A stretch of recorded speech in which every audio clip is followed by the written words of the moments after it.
Doesn't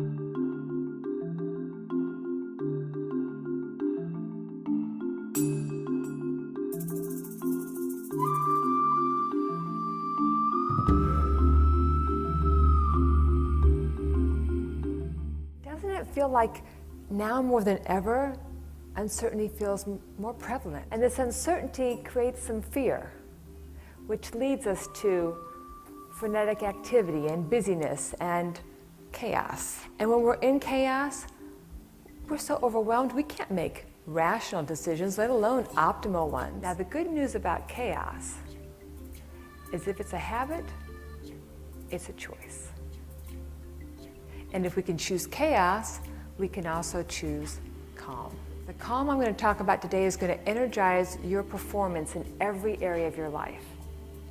Because when we live with calm, we live with more purpose, more presence, more productivity.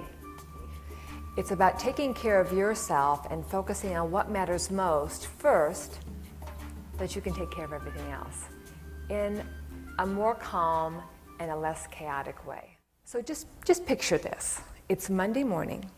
This impeccably dressed 42-year-old female rushes through the ER doors demanding pain pills.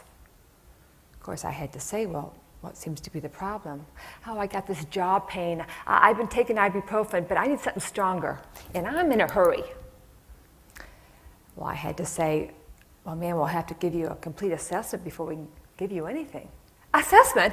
How long is that going to take? I don't have time for this. I got to get back to work, take my boys to practice, and my mother-in-law to the hairdresser. Well, as she was ranting breathlessly, I noticed that sweat were forming on her. It was an ashen gray. Well, it turns out with a little more conversation, Jill really hadn't felt well for a couple of weeks, always tired and breathless with a little activity.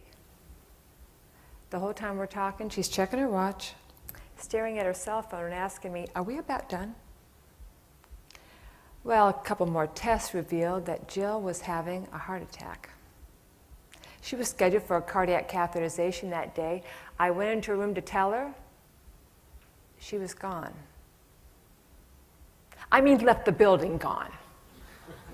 That gone. Because you see, Jill didn't have time for a heart attack. She was too busy taking care of her 2 bosses, her 3 boys, and her mother-in-law's shampoo and set. Now, if you don't have time to take care of a heart attack, what do you have time for? Deep breathing is the most powerful tool that I used as a nurse in the ER. You know, you tell someone to relax when they're in the emergency room, when they're in pain, when they're out of control, when they're scared to death. What does that mean? But everybody can always take a deep breath. And so if you get nothing else out of today, I want you to appreciate the power of a deep breath before you say something you wish you hadn't to your child or your spouse or your mother-in-law, or in traffic, or when you are looking at a huge insurmountable project that seems impossible. The deep breath, because it clears away the clutter here. So just think about your own life right now. Where are you experiencing chaos, extreme confusion and disorder? Your relationships? How about your email? How about your thinking? Do you find yourself ruminating about the same things over and over again? The definition for calm that I like to use is quieting the dragons of fear and worry. Does anybody in here wrestle with dragons of fear and worry?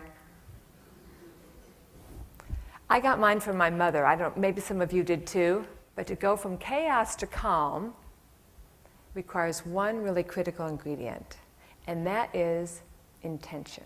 Your intention is not so much a goal, but it's more of a vision, a direction, an attitude that you want to take your life in. Intention has changed my life. Because as a recovering adrenaline junkie, I used to be one of those people that would hit the snooze 3 or 4 times, then jump out of bed with my hair on fire, running around the house, throwing the dog out, grabbing lunch, throwing something on, jumping in my car, already late, and then screaming at every red light, at every driver who's actually going the speed limit, before I ever got to work to work in the emergency room. I created all this chaos myself. Now I start my day with a daily practice that keeps me more grounded and centered and focused. I listen more. I observe more. My day is different because I show up different. And I want to show you how to show up different too. The first step is opening, what I call opening to grace. Opening to grace is opening to what might be possible if you choose what you focus on. Opening to grace is about living in your heart, your true heart's desire, instead of always in your head.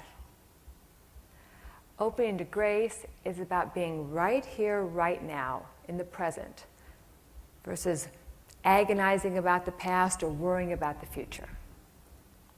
When we open to grace, we just unveil who we really are. We remember who we really are and what's most important. Well, I had the opportunity last January to lead a group on a yoga retreat in Costa Rica on the Osa Peninsula. The Osa Peninsula is a very, it's one of the more remote areas of the island, and they say it's where the jungle meets the sea. And we stayed at an ecotouristic resort in yurt hut tents is where we slept, and close enough to the ocean we could hear the waves at night, and we could also hear the howler monkeys roar at dawn every morning, and I mean roar. Now they told us that they were harmless, they're only the size of a small dog, but they are so loud that the first morning I heard one, I thought King Kong was in the tent. Really. In fact, just to give you an idea of how loud and terrifying these monkeys are, they use the howler monkeys for the sound effects of Jurassic Park for T-Rex. Most of the time when I give retreats, I notice that the people that are attracted to go to them usually are in some kind of a transition. And one woman, Wendy, who was a very successful VP of a cable company, she was grieving the loss of her husband 3 years before and just couldn't seem to quite move through that. And so the first couple of days, Wendy was pretty quiet, a little withdrawn. About the third day, she was talking a little more and became a little more animated. By day 4, we could not shut that woman up. She was talking and laughing, doing all kinds of yoga inversions and back bends and arm balances. And she signed up for the snorkeling trip, which is so significant because Wendy had a severe phobia of water. Here is a woman who totally opened to grace. And it all came within her. She transformed. And I want all of you in this room to know that you can transform too. The second step is creating your intention. Now, I realize that this can be rather challenging because I'm asking you to focus on an area of your life that's uncomfortable, that's probably not working the best that you'd like for it to work, or you would need to create an intention around it. But what's really important to remember is that we don't make positive change when we're comfortable. We only make it when we're uncomfortable. Because when we're comfortable, we just coast, don't we? We just kind of cruise. We don't do anything differently. To change, we have to get uncomfortable. It is transformational. It's more transformational than I ever knew possible. Because where we put our attention is where our intention goes, whether we know it or not. I got this email from a woman, day 7. She writes, "So far I have not missed a day. I am noticing that I am calmer and handling busy days with much more grace. I glide from one activity to the other, keeping my concentration on what I am doing, prioritizing and not fretting about fitting everything in." That's intention. So just like any life-changing, transformational idea or practice, we have to commit. We have to commit to doing it because good intentions aren't good enough, right? A lot of us have good intentions. So why not try this? I'm gonna invite you to commit to practicing your intention for the next 30 days. And I will commit to supporting you with unlimited email, but it all hangs in the first step because it's not enough just to know it. You already know all this. one must begin the journey.